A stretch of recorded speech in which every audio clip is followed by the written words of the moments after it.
Hi everyone, so I'm Kyle and I've just finished my second year studying biological natural sciences at Cambridge.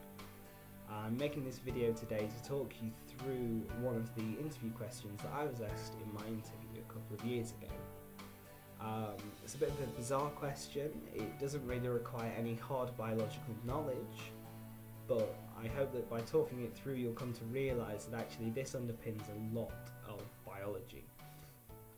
So the question is this: why do we have a heel on our shoe? Now I know it's a bit of a bizarre question, but there are lots of ways to approach it. An artist could say it's just something that's pleasing to the eye, or a philosopher could argue whether the shoe even exists at all. But as a biologist, I think it's important to argue efficiency, moreover fitness. So according to Darwinian evolution, every trait is optimized to give the maximum lifetime reproductive success. That sounds a little bit jargony, but basically means that everything has evolved to be as fit as possible. But how does that apply to shoes? So to consider that, we have to think about the walking motion. And during stepping, the heel lifts off of the floor. And to do that, the muscles in the leg have to contract. Well, by having a heel on the shoe, the foot is already off of the floor slightly, so that will minimise the amount of work the muscles have to do to lift the foot up.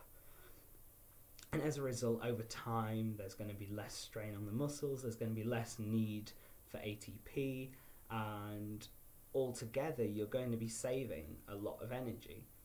It might be negligible, but over a lifetime that might add up to something a bit more meaningful. The same argument could be used for something like proteins. Why does a protein have 155 amino acids as opposed to 157 if they're both working at the same rate? Well, it's efficiency for the cell. It's easier to make a protein of 155 amino acids than it is of 157. The argument from there could go on. It could talk about how ATP is made or what the implications are of saving so much energy in the muscles. But I'll be honest, the question confused me at first during my interview, and it took me a while to work it out. But the interviewers helped me through. They gave me lots of support and lots of guidance with the question. They're not as scary as you might think. So this really is a question for seeing how you think and how you rationalise your decisions.